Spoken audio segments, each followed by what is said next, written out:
Banyak orang mengira IQ itu soal genetik, bahwa orang pintar memang sudah pintar sejak lahir. Padahal, penelitian modern menunjukkan hal yang berbeda. Psikolog kognitif James Flynn menemukan bahwa rata-rata IQ manusia meningkat dari generasi ke generasi, bahkan tanpa perubahan genetik besar. Artinya, kecerdasan bisa dilatih. Ia bukan bawaan tetap, tapi hasil dari lingkungan, kebiasaan, dan cara berpikir.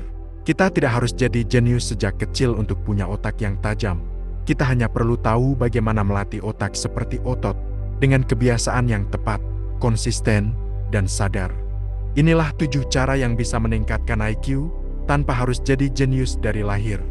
Pertama, belajar bukan untuk nilai, tapi untuk rasa ingin tahu. Kita sering lupa bahwa belajar bukan sekedar proses mengumpulkan jawaban, tapi proses mencintai pertanyaan. Ketika seseorang belajar hanya demi nilai, pikirannya berhenti di permukaan.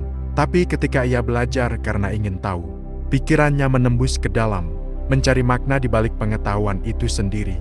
Psikolog pendidikan Carol Dweck menyebut pola ini sebagai growth mindset, keyakinan bahwa kemampuan bisa dikembangkan melalui usaha dan rasa ingin tahu. Orang dengan pola pikir ini tidak takut salah, karena bagi mereka, setiap kesalahan adalah petunjuk untuk memahami lebih baik. Coba lihat bagaimana anak kecil bereaksi ketika menemukan sesuatu yang baru. Ia tidak takut terlihat bodoh, ia hanya ingin tahu kenapa. Kita semua pernah punya rasa ingin tahu seperti itu, hanya saja sering hilang karena sistem yang menilai hafalan lebih tinggi dari pemahaman. Mulailah belajar tanpa niat untuk diakui pintar. Belajarlah karena kamu ingin tahu bagaimana dunia bekerja, karena di saat itu, otakmu berhenti sekedar mengingat, dan mulai berpikir. Kedua, tidur adalah upgrade otak yang paling murah. Banyak orang menganggap tidur itu kemewahan, padahal justru di sanalah otak melakukan perawatan terbesar terhadap dirinya sendiri. Saat kita tidur, otak tidak berhenti bekerja, ia menyusun ulang informasi, memperkuat ingatan penting, dan membuang yang tidak berguna. Penelitian dari Harvard Medical School menunjukkan bahwa tidur meningkatkan kemampuan otak membentuk koneksi baru antar neuron. Tanpa tidur yang cukup, koneksi itu melemah, dan kemampuan berpikir logis menurun drastis. Itu sebabnya, semakin sering seseorang begadang, semakin ia merasa sibuk tapi kehilangan ketajaman berpikir. Tidur adalah proses alami yang menggantikan ratusan suplemen peningkat fokus. Selama fase deep sleep, otak membersihkan zat sisa aktivitas neuron melalui sistem yang disebut glymphatic system. Proses ini seperti mencuci pikiran dari beban hari sebelumnya. Jadi, kalau kamu ingin otakmu bekerja seperti mesin yang baru disetel setiap pagi, bukan berarti kamu harus menambah jam kerja, tapi menambah kualitas istirahat. Karena tidur bukan kemalasan. Tidur adalah cara otak belajar untuk hari berikutnya. Ketiga, latih diri untuk fokus di dunia yang penuh gangguan. Kita hidup di zaman ketika perhatian menjadi komoditas paling mahal. Setiap notifikasi, setiap video pendek, setiap pesan instan, semuanya berebut sebagian kecil dari kesadaran kita. Dan perlahan, otak kehilangan kemampuannya untuk bertahan di satu pikiran lebih dari beberapa menit. Penelitian dari University of California menemukan bahwa setelah seseorang terdistraksi, butuh rata-rata 23 menit untuk kembali mencapai fokus penuh. Bayangkan berapa banyak energi mental yang hilang setiap kali kita berpindah layar, berpindah topik, berpindah pikiran. Kecerdasan bukan hanya kemampuan memproses informasi, tapi kemampuan menjaga arah berpikir di tengah arus gangguan. Orang dengan IQ tinggi bukan selalu yang tahu banyak, tapi yang bisa menahan diri dari godaan untuk terus berpindah. Latihan fokus tidak harus rumit. Cukup mulai dengan satu hal sederhana, membaca, bekerja, atau merenung selama 20 menit tanpa menyentuh apapun selain hal itu. Semakin sering kamu melatihnya, semakin kuat otot fokus di otakmu. Karena di dunia yang bising seperti ini, fokus bukan lagi keterampilan, tapi bentuk perlawanan. Keempat, main logika, bukan cuma hafalan. Hafalan membuat kita tahu banyak hal. Tapi logika membuat kita tahu mengapa sesuatu terjadi. Otak yang hanya dilatih mengingat, ibarat gudang penuh data tanpa arah. Tapi otak yang dilatih berpikir logis, ia seperti peta yang tahu kemana data itu harus dibawa. Peneliti dari University of Cambridge menemukan bahwa permainan strategi seperti catur, teka-teki logika, Dan puzzle angka dapat meningkatkan fluid intelligence, yaitu kemampuan otak memecahkan masalah baru tanpa bergantung pada hafalan lama. Inilah jenis kecerdasan yang membuat seseorang bisa berpikir fleksibel di situasi yang tidak pasti. Coba sesekali beri tantangan sederhana pada otakmu.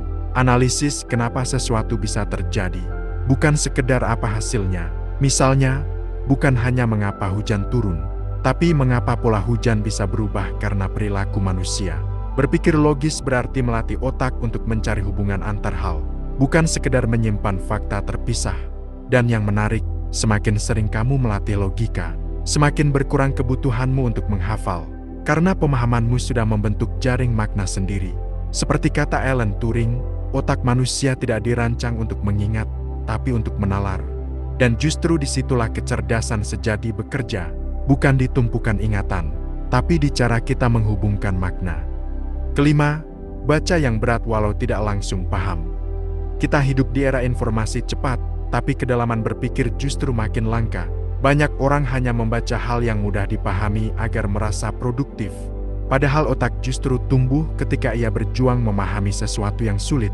Peneliti dari Stanford University menemukan bahwa ketika seseorang membaca teks yang kompleks, seperti karya sastra atau tulisan ilmiah berat, otak mengaktifkan area yang biasanya tidak digunakan saat membaca ringan. Artinya, setiap kali kamu membaca sesuatu yang membuatmu berhenti berpikir, otakmu sedang memperluas kapasitasnya. Rasa tidak paham itu bukan tanda bodoh, tapi tanda bahwa otak sedang membangun jalur berpikir baru. Itulah proses yang membuatmu berpikir lebih dalam, bukan sekedar lebih cepat. Bahkan filsuf Prancis, René Descartes, pernah menulis, "Aku berpikir, maka aku ada." Tapi berpikir tidak selalu berarti mengerti. Kadang, justru di dalam ketidakpahaman, kita menemukan ruang untuk bertumbuh. Jadi, jangan takut membaca yang di luar kemampuanmu sekarang. Biarkan teks yang berat memperlambatmu, membuatmu bingung, memaksamu menelusuri ulang maknanya. Karena otak yang kuat tidak dibentuk dari pemahaman instan, tapi dari keberanian untuk terus bertanya ketika belum mengerti. Keenam, keluar dari lingkaran orang yang tidak bikin kamu naik. Otak manusia adalah makhluk sosial. Ia membentuk dirinya lewat percakapan, nilai, dan cara berpikir orang-orang di sekitarnya. Kalau kamu berada di lingkungan yang malas berpikir, cepat puas, dan selalu mencari hiburan, otakmu perlahan akan meniru pola yang sama tanpa sadar. Psikolog sosial David McClelland dari Harvard pernah menemukan bahwa 95% kesuksesan seseorang ditentukan oleh kelompok sosial tempat ia bergaul. Bukan karena pengaruh langsung, tapi karena kita meniru kebiasaan berpikir dan standar mental orang yang paling sering kita temui. Lingkungan yang menantang intelektualmu memang membuatmu lelah di awal. Kamu akan merasa tertinggal, kurang pintar, bahkan tidak nyambung. Tapi justru di situ otak mulai berkembang, karena ia dipaksa beradaptasi dengan level percakapan yang lebih tinggi. Carilah orang-orang yang membuatmu ingin memahami lebih dalam, bukan hanya merasa lebih unggul. Berkumpullah dengan mereka yang memperdebatkan ide, bukan gosip.